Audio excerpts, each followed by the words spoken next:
Hi ನಮಸ್ಕಾರ. ಒಂದು ಹೆಣ್ಮಗುಗೆ ಆಗಿರ್ತಕ್ಕಂಥ ಘಟನೆ ಬಗ್ಗೆ ನಾನು ಇವತ್ತು ನಿಮ್ಮ ಜೊತೆ ಮಾತಾಡ್ತೀನಿ.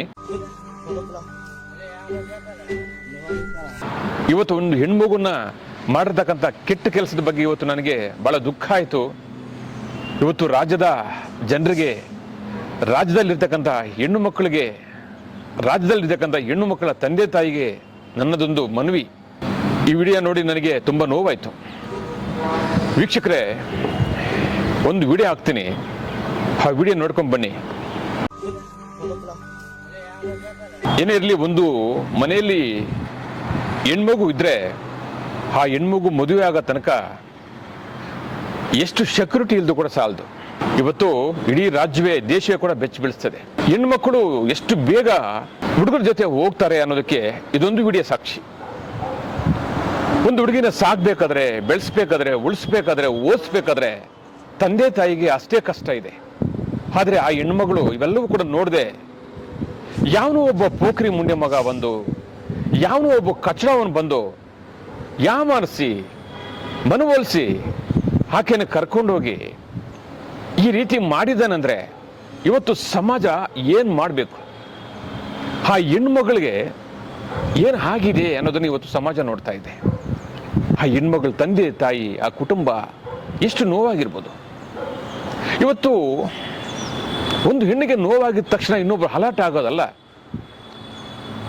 ಪ್ರತಿಯೊಬ್ಬರು ಇವತ್ತು ನಾನು ಯಾವ ರೀತಿ ಮಾತಾಡ್ತಾ ಇದ್ದೀನೋ ಅದೇ ರೀತಿ ಕೂಡ ಸಮಾಜದಲ್ಲಿ ಅಕ್ಕಪಕ್ಕದಲ್ಲಿರ್ತಕ್ಕಂತಹ ಯೂತ್ಸ್ ಆಗಿರ್ಬೋದು, ಹುಡುಗರಾಗಿರ್ಬೋದು, ತಂದೆ ತಾಯಂದಿರಾಗಿರ್ಬೋದು, ಶಿಕ್ಷಕರಾಗಿರ್ಬೋದು, ಇವತ್ತು ಇಡೀ ಸಮಾಜದಲ್ಲಿ ಯಾವುದೇ ಒಬ್ಬ ಯುವಕರು ಒಂದು ಹುಡುಗಿ ಬಗ್ಗೆ, ಒಂದು ಕುಟುಂಬದ ಬಗ್ಗೆ, ಒಂದಷ್ಟು ಪಕ್ಕದಲ್ಲಿರ್ತಕ್ಕಂಥ ಕುಟುಂಬಗಳಿಗೆ ಸಲಹೆ ಕೊಡೋದನ್ನು ಕಲಿಬೇಕು. ನಾನಿವತ್ತು ಹೆಣ್ಮಕ್ಕಳಿಗೆ ಒಂದು ಮಾತನ್ನು ಹೇಳ್ತೀನಿ. ಅಮ್ಮ, ದಯವಿಟ್ಟು ನಾನು ನಿಮ್ಮನ್ನ ರಿಕ್ವೆಸ್ಟ್ ಆಗಿ ನಾನು ಕೇಳ್ಕೊತೀನಿ, ಇವತ್ತು ಈ ವಿಡಿಯೋ ನೋಡ್ತಕ್ಕಂಥ ಪ್ರತಿಯೊಬ್ಬರು ಕೂಡ ಕೈಲಾದಷ್ಟು ಶೇರ್ ಮಾಡಿ. ಯಾಕಂದ್ರೆ ಕಣ್ಣಿಗೆ ಕಾಣದಷ್ಟು ಎಲ್ಲೆಲ್ಲೋ ಹೆಣ್ಮಕ್ಳಿಗೆ ಅನ್ಯಾಯ ಆಗ್ತಾ ಇದೆ, ಅಕ್ರಮ ಆಗ್ತಾ ಇದೆ, ಆರೋಪಗಳು ಬರ್ತಾ ಇದೆ. ಇವತ್ತು ಒಂದು ಕುಟುಂಬದಲ್ಲಿ ಒಬ್ರು ಇಬ್ರು ಹೆಣ್ಮಕ್ಳು ಇರ್ತಾರೆ.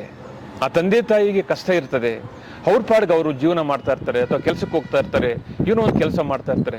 ನನ್ನ ಮಗಳು ಚೆನ್ನಾಗಿದೆ, ನನ್ನ ಮಗಳು ಓದ್ತಾ ಇದ್ದಾಳೆ ಅಂತೇಳಿ ಆಕೆನ ಬಿಟ್ಟು ತಂದೆ ಬೇರೆ ಎಲ್ಲೋ ಒಂದು ಕಡೆ ಕೆಲಸ ಕಾರ್ಯಗಳು ಮಾಡ್ತಾ ಇದ್ದಾಗ ಒಂದು ಹೆಣ್ಮಗಳು ಒಂದು ಹುಡುಗನ ಜೊತೆ ಹೋಗಿ ಈ ರೀತಿ ಎಲ್ಲ ಮಾಡಿದಾಗ ಸಮಾಜಕ್ಕೆ ಏನು ಮೆಸೇಜ್ ಕೊಡ್ತಾರೆ? ಅದೇ ಆ ಹೆಣ್ಮಗಳಿಗೆ ಆಗಿರ್ತಕ್ಕಂಥ ಅನ್ಯಾಯನ ಈ ತಂದೆ ತಾಯಿಗೆ ಗೊತ್ತಾಗಿದ ತಕ್ಷಣ ಅವ್ರ ಪರಿಸ್ಥಿತಿ ಏನಾಗುತ್ತೆ? ಇಷ್ಟೆಲ್ಲವೂ ಕೂಡ ಆಗ್ತಿರೋದು ತಂದೆ ತಾಯಿ ಮಕ್ಕಳನ್ನ ಸರಿಯಾಗಿ ನೋಡದೆ ಕಾರಣಕ್ಕೆ, ಮಕ್ಕಳ ಮೇಲೆ ಗಮನ ಕೊಡದೆ ಕಾರಣಕ್ಕೆ, ಮಕ್ಕಳನ್ನ ಮೆಚ್ಚಿಸ್ಬಿಡ್ತಾರೆ. ಇವತ್ತು ಏನೋ ಒಂದು ಹುಡುಗಿ ಬಂದ್ಬಿಟ್ಟು ಅಪ್ಪ ನೀನು ಒಳ್ಳೆಯವರು, ಅಮ್ಮ ನೀನು ಒಳ್ಳೆಯವರು ಅಂತ ಗಡ್ಡ ಹಿಡ್ಕೊಂಡು ಆ ಹುಡುಗಿಗೆ ಏನು ಬೇಕೋ ಅದನ್ನು ಕೇಳಿ ಇಸ್ಕೊಂತಾರೆ. ಆದರೆ ಆ ತಂದೆ ತಾಯಿ ಒಂದು ತಿಂತಾರೋ, ಎರಡು ತಿಂತಾರೋ, ಹೊಸ ಬಟ್ಟೆ ಹಾಕ್ತಾರೋ, ಹಳೆ ಬಟ್ಟೆ ಹಾಕ್ತಾರೋ, ಅವೆಲ್ಲವನ್ನೂ ಬಿಟ್ಟು ಮಗಳು ಏನು ಕೇಳಿದ್ರೆ ಕೊಡುವಂಥ ಕಾಲ ಇವತ್ತು. ಆದರೆ ಮಕ್ಕಳು ತಂದೆ ತಾಯಿನ ಬಿಟ್ಟು ಏನು ಕೆಲಸ ಮಾಡ್ತಾ ಇದ್ದಾರೆ? ತಂದೆ ತಾಯಿನ ಬಿಟ್ಟು ಯಾರೋ ಪೋಖ್ರಿಗಳ ಜೊತೆ, ಕೆಲಸಕ್ಕೆ ಬಾರದಗಳ ಜೊತೆ, ಅವಿವೇಕಿಗಳ ಜೊತೆ ಹೋಗಿ ಇವತ್ತು ಅವು ಇಡೀ ಜೀವನವನ್ನೇ ಕಳ್ಕೊತಾ ಇದ್ದಾರೆ. ಇವತ್ತು ನಾನು ಪೊಲೀಸ್ ಇಲಾಖೆಗೆ ಒಂದು ಮನವಿಯನ್ನು ಹೇಳುತ್ತೇನೆ. ಒಂದು ಪೊಲೀಸ್ ಇಲಾಖೆ ಆಗಿರ್ಬೋದು, ಶಿಕ್ಷಕರಾಗಿರ್ಬೋದು, ಯುವಕರು ಆಗಿರ್ಬೋದು, ನಾನು ಎಲ್ರಿಗೂ ಒಂದೇ ಒಂದು ಸಲಹೆ ಕೊಡ್ತೀನಿ. ದಯವಿಟ್ಟು ಎಲ್ಲಾದರೂ ಹೆಣ್ಮಕ್ಳಿಗೆ ಈ ರೀತಿ ಆಗ್ತಾ ಇದ್ದಾಗ, ಆ ಹೆಣ್ಮಕ್ಳ ಜೊತೆ ಹುಡುಗರೇನಾದರೂ ವರ್ತನೆ ಕೆಟ್ಟದಾಗಿ ಮಾಡ್ತಿದ್ದಾಗ, ಕೆಟ್ಟ ಚೇಷ್ಟೆಗಳು ಮಾಡ್ತಾ ಇದ್ದಾಗ ಎಲ್ಲಾದರೂ ಕಂಡಾಗ ದಯವಿಟ್ಟು ಅಲ್ಲಿಂದ ಅಲ್ಲೇನೆ ಬಿಡಿಸಿ ಅವ್ರ ತಂದೆ ತಾಯಿಗೆ ಒಪ್ಪಿಸುವಂಥ ಕೆಲಸ ಮಾಡಿದ್ರೆ ಈ ರೀತಿ ಘಟನೆಗಳು ಆಗೋದಿಲ್ಲ, ಈ ರೀತಿ ಅನ್ಯಾಯಗಳು ಆಗೋದಿಲ್ಲ. ಸುಮಾರು ಇವತ್ತು ಹೆಣ್ಮಕ್ಳು ನೊಂದಿ ಸಾವನ್ನು ಅನುಭವಿಸ್ತಾ ಇದ್ದಾರೆ. ಎಷ್ಟೋ ಹೆಣ್ಮಕ್ಳಿಗೆ ಈ ರೀತಿ ಮೋಸ ಮಾಡ್ತಾ ಇದ್ದಾರೆ. ಕೆಲವರು ಮುಟ್ಟಾಳರು, ಕೆಲವರು ನಿಕೃಷ್ಟರು, ಕೆಲವರು ಅವ್ರು ಬೈಬಾರ್ದು, ಆದರೆ ನಾನು ಬೈಯುವಂಥ ಪರಿಸ್ಥಿತಿ ಬಂದ್ಬಿಟ್ಟಿದೆ. ಒಂದು ಹೆಣ್ಣುಮಗುನ ಕರ್ಕೊಂಡೋಗಿ ಆ ರೀತಿ ಮಾನಸಿಕವಾಗಿ ಹಿಂಸೆ ಕೊಟ್ಟು ಅದು ವಿಡಿಯೋ ಮಾಡಿ, ನಿಮ್ಗೆ ಹೆಂಗೋ ಮನಸ್ಸು ಬರುತ್ತೋ? ನಿನಗೆ ಜನ್ಮ ಕೊಟ್ಟಿದ್ದು ಒಂದು ಹೆಣ್ಣೆ, ನಿನ್ನನ್ನು ಸಾಕ್ತಾ ಇರೋದು ಒಂದು ಹೆಣ್ಣೆ, ನೀನು ಮದುವೆ ಮಾಡಿದ್ರೆ ನಿನ್ನ ಜೊತೆಯಲ್ಲಿರೋದು ಹೆಣ್ಣೆ, ನೀನು ಒಂದು ಮದುವೆ ಮಾಡ್ಕೊಂಡು ಒಂದು ಮಗಳಿಗೆ ಜನ್ಮ ಕೊಟ್ಟ, ಅದೇ ನಿಮ್ಮ ಮನೆಯಲ್ಲಿ ನಿನಗೆ ಒಂದು ಮಗಳು ಹುಟ್ಟಿದ್ರೆ ನಿನ್ನ ಮಗಳು ನೀ ಕೆಲಸ ಮಾಡ್ತಾ ಇದ್ದ? ಇಡೀ ಇವತ್ತು ಸಮಾಜ ನೋಡಬೇಕು. ಏನೇ ಇರಲಿ, ಈ ಹೆಣ್ಮಗಳಿಗೆ ಆಗಿರ್ತಕ್ಕಂಥ ಅನ್ಯಾಯ ಯಾರಿಗೂ ಆಗಬಾರ್ದು. ದಯವಿಟ್ಟು ಇದನ್ನು ತಡಿಬೇಕಾದ್ರೆ ಒಂದೇ ಒಂದು ಕಾರಣ, ತಂದೆ ತಾಯಿಯಿಂದ ಮಾತ್ರ ಸಾಧ್ಯ. ಆ ತಂದೆ ತಾಯಿಗಳು ಮಕ್ಕಳ ಮೇಲೆ ಫೋಕಸ್ ಕೊಡಬೇಕು. ಮಕ್ಕಳನ್ನ ಆಚೆ ಕರ್ಕೊಬಂದು ಮತ್ತೆ ಮನೆಗೆ ಬರೋವರೆಗೂ ಅವ್ರ ಮೇಲೆ ಫೋಕಸ್ ಕೊಡಬೇಕು. ಆ ಮಕ್ಕಳನ್ನ ಅವಾಗ ಕೇಳ್ತಾ ಇರಬೇಕು. ಫೋನ್ ಇದ್ರೆ ಫೋನಲ್ಲಿ ಸಂಪರ್ಕ ಇಟ್ಕೋಬೇಕು. ಯಾರಾದರೂ ಜೊತೆಯಲ್ಲಿ ಸೇರ್ತಾ ಇದ್ದಾರಾ ಇಲ್ವಾ, ಇವೆಲ್ಲವೂ ಕೂಡ ಫಾಲೋ ಮಾಡಬೇಕು. ಇವತ್ತು ಎಷ್ಟೋ ಹುಡುಗಿರು ತಂದೆ ತಾಯಿಗೆ ಗೊತ್ತಿಲ್ಲದೆ ಕೆಟ್ಟ ಕೆಲಸಗಳು ಮಾಡ್ತಾ ಇದ್ದಾರೆ. ಎಷ್ಟೋ ಹುಡುಗಿರು ಇವತ್ತು ತಂದೆ ತಾಯಿಗಳಿಗೆ ಗೊತ್ತಿಲ್ಲದೆ ಪೋಖರಿಗಳ ಜೊತೆ ಹೋಗಿ ಅವರ ಜೀವನವನ್ನು ಹಾಳು ಮಾಡ್ಕೊತಾ ಇದ್ದಾರೆ. ಇವತ್ತು ಮನೆಯಲ್ಲಿ ಒಂದು ತಂದೆ ತಾಯಿ ಹತ್ರ ನೈಸ್ ಆಗಿರ್ತಾರೆ ಮಕ್ಕಳು, ಆಚೆ ಹೋದ್ರೆ ಒಂಥರ ಇರ್ತಾರೆ, ಬಾತ್ರೂಮಲ್ಲಿ ಬಂದ್ರೆ ಒಂಥರ ಇರ್ತಾರೆ. ಈ ರೀತಿ ಆಕ್ಟಿಂಗ್ ಮಾಡ್ಕೊಂಡು ಇವತ್ತು ಅವ್ರ ಜೀವನವನ್ನು ಅವರೇ ನಾಶ ಮಾಡ್ಕೊತಾ ಇದ್ದಾರೆ. ಅವರ ಜೀವನವನ್ನು ಅವರೇ ಕೆಟ್ಟದಾಗಿ ಭಾವಿಸ್ಕೊತಾ ಇದ್ದಾರೆ. ಇವತ್ತು ಇಡೀ ಸಮಾಜದಲ್ಲಿ ದಿನ ಹೆಣ್ಮಕ್ಳಿಗೆ ಅನ್ಯಾಯ ಆಗ್ತಾನೆ ಇದೆ. ಹೆಣ್ಮಕ್ಳನ್ನ ಈ ರೀತಿ ಅನ್ಯಾಯ ಮಾಡ್ತಾನೆ ಇದ್ದಾರೆ ಕೆಲವರು ಪೋಖರಿಗಳು ಕೂಡ. ಇದೆಲ್ಲ ಯಾವತ್ತು ಕಡಿವಾಣ ಆಗುತ್ತೆ? ವೀಕ್ಷಕರೇ, ದಯವಿಟ್ಟು ಕೂಡ ನಿಮ್ಮ ಮನೆಯಲ್ಲಿ ಹೆಣ್ಮಗು ಇದ್ರೆ, ನಿಮ್ಮ ಅಕ್ಕಪಕ್ಕದಲ್ಲಿ ಹೆಣ್ಮಗು ಇದ್ರೆ, ನಿಮ್ಮ ಜೊತೆಯಲ್ಲಿ ಸ್ನೇಹಿತರಿಗೆ ಯಾರಾದರೂ ಹೆಣ್ಮಗು ಇದ್ರೆ, ಆ ಹೆಣ್ಮಗುಗೆ ಒಂದು ಬುದ್ಧಿ ಮಾತನ್ನ ಕೇಳಿ ಆ ಹೆಣ್ಮಗುವನ್ನು ಉಳಿಸೋದನ್ನ ಕಲಿಯೋಣ. ಇವತ್ತು ಹೆಣ್ಣು ದೇಶದ ಕಣ್ಣು. ಹೆಣ್ಣಿಲ್ಲಂದ್ರೆ ಮನೆಯೇ ಇಲ್ಲ, ಹೆಣ್ಣು ಇಲ್ಲಂದ್ರೆ ಜೀವನವೇ ಇಲ್ಲ. ಆ ಹೆಣ್ಮಗು ಇಲ್ಲಂದ್ರೆ ಆ ಮನೆಗೆ ಲಕ್ಷಣವೇ ಇಲ್ಲ. ಅಂತ ಸಂದರ್ಭಗಳಲ್ಲಿ ಹೆಣ್ಣು ಮಗುವನ್ನು ಹುಟ್ಟಿಸೋದು ಹೆಚ್ಚಲ್ಲ, ಹೆಣ್ಮಗುವನ್ನು ಬೆಳೆಸೋದು ಹೆಚ್ಚಲ್ಲ. ಆ ಮಗುವನ್ನು ಸಾಕಿ ಸಲ್ಲಿಸಿ ಮದುವೆ ಮಾಡಿ ಒಂದು ಮನೆಗೆ ಕಳಿಸೋವರೆಗೂ ಆ ತಂದೆ ತಾಯಿ ಮತ್ತು ಅಣ್ಣಂದ್ರ ಜವಾಬ್ದಾರಿ ಇರ್ತದೆ. ಅಥವಾ ಯಾವುದೋ ಒಂದು ಮನೆ ಇರ್ತದೆ, ಆ ಮನೆಯಲ್ಲಿ ಹೆಣ್ಮಕ್ಳು ಇರ್ತಾರೆ, ಗಂಡು ಮಕ್ಳು ಇರೋದಿಲ್ಲ. ಅಥವಾ ಏನೋ ಒಂದು ತಪ್ಪು ನಡೀತಾ ಇರ್ತದೆ, ಅದನ್ನ ಅಕ್ಕ ಪಕ್ಕದಲ್ಲಿ ಇರ್ತಕ್ಕಂಥವರು ಹೋಗಿ ಅದನ್ನು ಸರಿಪಡಿಸಿ ಆ ಮಗುಗೆ ಧೈರ್ಯ ಕೊಟ್ಟು ಆ ಮಗುನ ಒಂದು ಒಳ್ಳೆ ದಾರಿಗೆ ಕಳಿಸಿದ್ರೆ ಎಲ್ಲೋ ಒಂದು ಕಡೆ ಆ ಜೀವನ ಚೆನ್ನಾಗಿರ್ತದೆ. ಇವತ್ತು ಇಡೀ ದೇಶಕ್ಕೆ ನಾನು ಒಂದೇ ಒಂದು ಸಂದೇಶ ಕೊಡ್ತೇನೆ. ನಮ್ಮ ಮನೆಯಲ್ಲಿ ಹೆಣ್ಮಗು ಇದ್ರೆ ದಯವಿಟ್ಟು ಸ್ವಲ್ಪ ಗಮನ ಇಟ್ಟು ಆ ಮಗು ಕಡೆ ಫೋಕಸ್ ಕೊಡಬೇಕು. ಆ ಮಗುನ ಉಳಿಸ್ಬೇಕು, ಬೆಳೆಸಬೇಕು.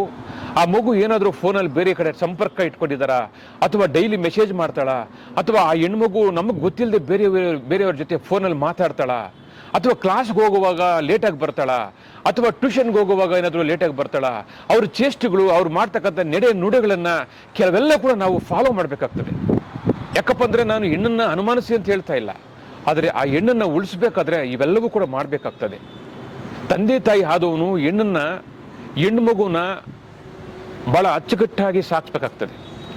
ಇವತ್ತು ಒಂದು ನಗರಕ್ಕೆ ಪೊಲೀಸ್ ಇಲಾಖೆ ಯಾವ ರೀತಿ ಇದೆಯೋ, ಒಂದು ದೇಶಕ್ಕೆ ಆರ್ಮಿ ಯಾವ ರೀತಿ ಇದೆಯೋ, ಅದೇ ರೀತಿ ಕೂಡ ಒಂದು ಹೆಣ್ಣಿದ್ರೆ ಆ ಹೆಣ್ಣಿಗೆ ಸೆಕ್ಯೂರಿಟಿ ಕೂಡ ಅಷ್ಟೇ ಪ್ರಾಮುಖ್ಯ.